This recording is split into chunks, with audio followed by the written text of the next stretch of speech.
Small spaces is the number one thing my audience asks me about.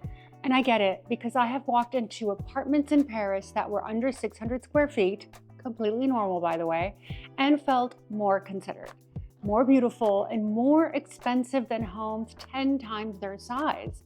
Guys, size does not matter. It is not about square footage, it is about approach. I'm Nina, celebrity interior designer, and today I am walking you through exactly what that approach looks like. 8 moves, ordered from the easiest thing you can do today to the one that will permanently transition your space. So make sure and stay to the very end because you're not going to want to miss out. If you're new here, please subscribe. Just takes a second. It's free. It makes a huge difference. We would really appreciate it. And we talk about interior design the way it actually works. Okay, let's go.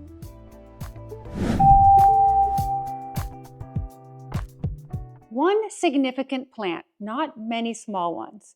Ignore the tree I killed recently, my black olive. If you guys haven't seen on Instagram, I talked about why I killed this plant. There was a very specific reason, so I don't want you guys to make the same mistake I did with this plant in your own home. So please go back to my Instagram, watch this reel. You will see the cover is this beautiful tree. So this is the easiest thing on the list and one of the most commonly done incorrectly. So small space owners fill windows with succulents, a little plant here, a little plant there, and what reads back is exactly that. No scale, no intention, no focal point, and nowhere your eye can land on. So here's what is actually happening when you scatter small plants. You're creating visual noise at the perimeter of the room, which draws the eye outward and makes the space feel a lot smaller than it actually is. And it makes it feel cluttered, I would argue. So that is really the opposite of what you want. So one significant plant, a large fiddle leaf, fig, or a sculptural olive tree. Mine was a black olive, a beautiful tree. And then all of a sudden, your room looks much better. It looks less cluttered. It creates a vertical element, which is important because you always want to draw your eye upward, especially in a small space. The brain reads a large, well-placed plant the same way it reads a piece of furniture, as a deliberate decision. And deliberate decisions are exactly what will make your space feel designed. Now, grab your coffee, relax. We're going to go through so many great ideas and suggestions for your small space. Just wanted to mention that your silhouette of your plant is also important. Shape of the plant is also important. So think architectural, think fun, and doesn't necessarily have to be full and for it to look good. It can be very architectural, it can be very minimal, and it will still have the height that you are looking for. Number 2, most important point. What you want to do is you want to group your objects. Do not scatter them. This is something I do when I go to my friends' homes. I inadvertently start to reorganize their things, and that is scattered things all over look like clutter versus an intended trio or an intended moment. So you don't want to fill the room with just fluff. What it actually does is that it fragments the eye, and when the eye has to move constantly back and forth through the objects, it really doesn't have, again, another visual anchor, so the space reads as restless and busy. What works is the opposite, just as you might have imagined, an edited grouping on a single surface. My favorite are odd numbers. You want to pick odd numbers in design, always look best. A little trio of vases, one tall, one medium, one short. Perhaps a little 5 grouping object, that might be more interesting and smaller in another area.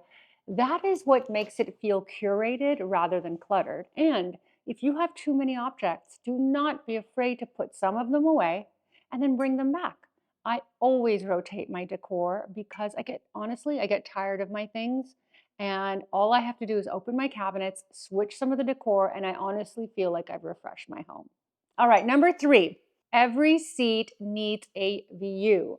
This is one of the most overlooked principles in small space design, and it costs nothing to fix. So in a large room, scale creates atmosphere on its own. In a small space, you cannot rely on that. Every seating position has to be doing the work. And the way it does that work is by giving the person sitting there something worth looking at. A lamp, a piece of art, a window, an object with visual weight. Here is why this matters. From a design perspective, when a seat is oriented towards something beautiful, the occupant's attention moves outward toward that thing rather than inward toward the smallness of the room. The space feels generous because the person in it is not confronted with the edges of it. They are looking at something that rewards being looked at. Walk through your own home and sit in every seat. This is called a seat test. I love it. Every sofa, every chair, every bench. Ask yourself, what is my view? Is the answer a blank wall? Then think about that. A door or the side of another piece of furniture. That is a layout problem with a simple solution. Reorient the seat. Add something worth seeing or both. Number 4, curtains, wall to wall, not window to window. This is one of the best designer hacks that most people still don't know about. This is the move that makes people really feel like they're in not only a very elevated space, but also a space that feels much, much larger. When curtains are hung only across the window reads as a hole in the wall, a break in the surface, an interruption in a small space. Interruptions read as constraints, they remind you of the edges of the room, and it's just not a good look. When curtains run wall to wall, rod at the ceiling, fabric spanning the full width of the wall, grazing or pooling at the floor, something completely different happens. The window disappears into the drapery. The entire wall becomes a single unified surface of fabric, and it gives the illusion that your window is 4 times the size and the room is much larger in appearance.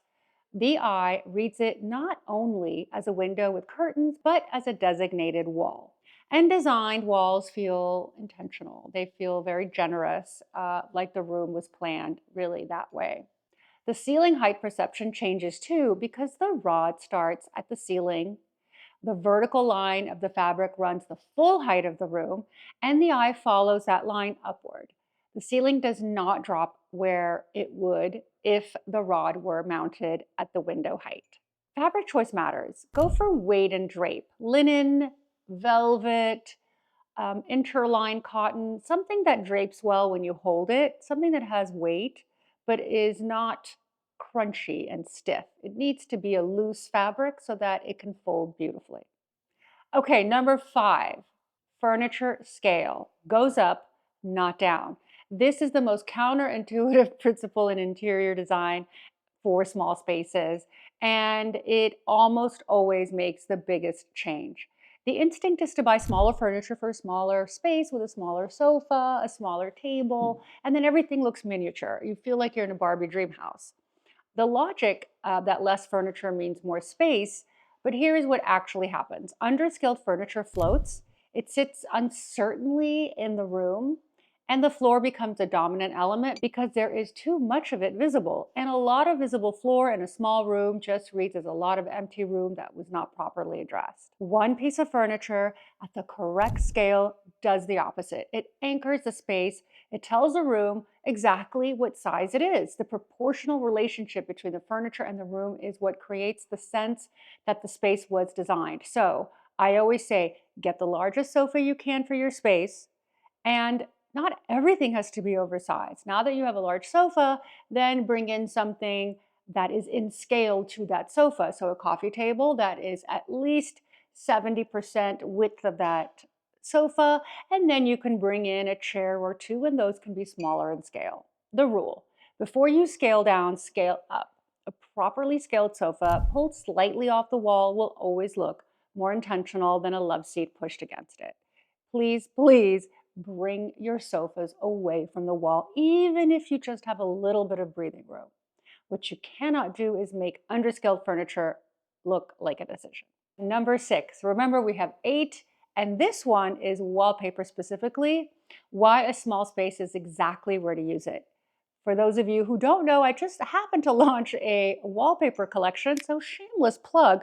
It doesn't have to be my wallpaper, but if it was, all the better, or it would be an honor. But really, it's what wallpaper attracts you. or what wallpaper you are drawn to. So here's the counterintuitive truth.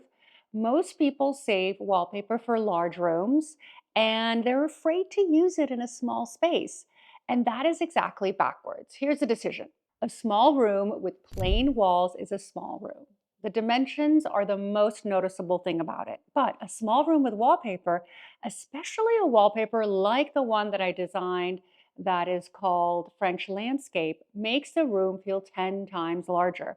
It gives you depth. So it's essentially a mural. We did this in a very, very tiny powder room for a client, and the room that was so minuscule because it was an outdoor bathroom became a gorgeous place where you could probably see yourself in for a long time. It felt very expansive, and you can do that in your space as well.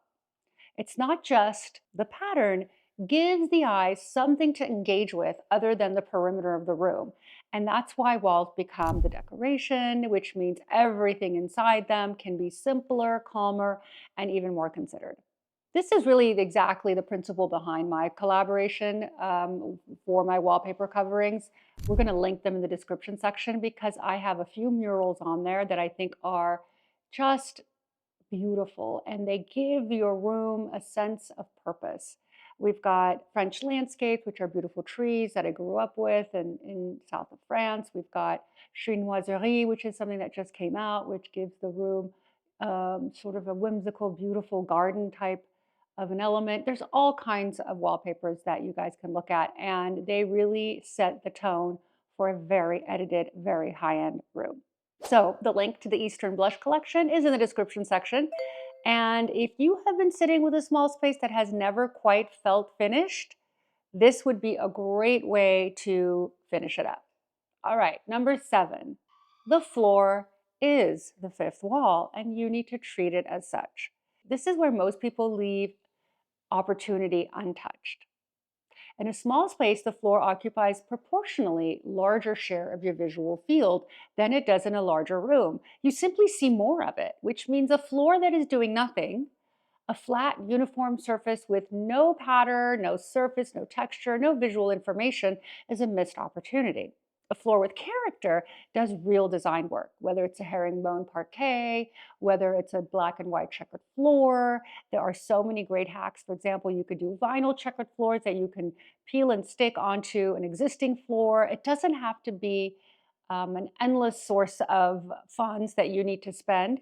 It can just be something that has some visual interest in it. It needs to give some visual movement, which straight lead flooring never achieves. Hand-cut terracotta, encaustic cement tiles, Zaleja tiles that are creative, Moroccan tiles. Depends on your design and it depends on your home and it depends on your aesthetic. But these references craft and specificity in a way that generic flooring just does not. That someone chose this, and what reads as chosen always reads as more expensive than what reads as default, if that makes sense. Now, if you can't change your floor right now, a properly scaled rug in the right material does the same conceptual work. But if you ever have the opportunity to specify floor from scratch, I would use it. By the way, quick note, my collaboration with Ruggable has ended. So if you guys are looking for my rugs, you will not be able to find them. However, I want you to stay tuned because something exciting is coming.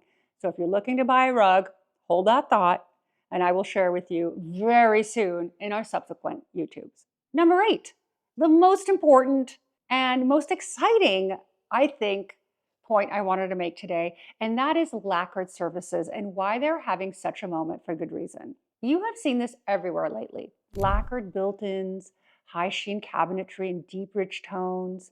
It is all over design right now, and it is there for a reason that goes beyond aesthetics. In a small space, surface finish does something most people never think about. It controls how light behaves in the room. A matte finish absorbs light. A lacquered or high sheen finish reflects it softly, not aggressively, and that reflection creates a perception of depth. A small room in a flat matte mid-tone reads as flat. That same room in a lacquered finish reads as three-dimensional because the light is moving across the surface rather than stopping at it. Same thing when you put beautiful creams on your face. You notice when you have that beautiful sheen, it just looks fresh and more beautiful. It's the same thing for your space. For a small space, I would recommend doing a lacquered built-in rather than a lacquered wall. Why? Well, that's going to give you a great opportunity to store items, especially in a small space, but also it'll give you the depth that you are looking for. The room feels built with great detail from the inside out, and that is our goal. This is, unfortunately, lacquered finish is not a DIY process unless you are an expert.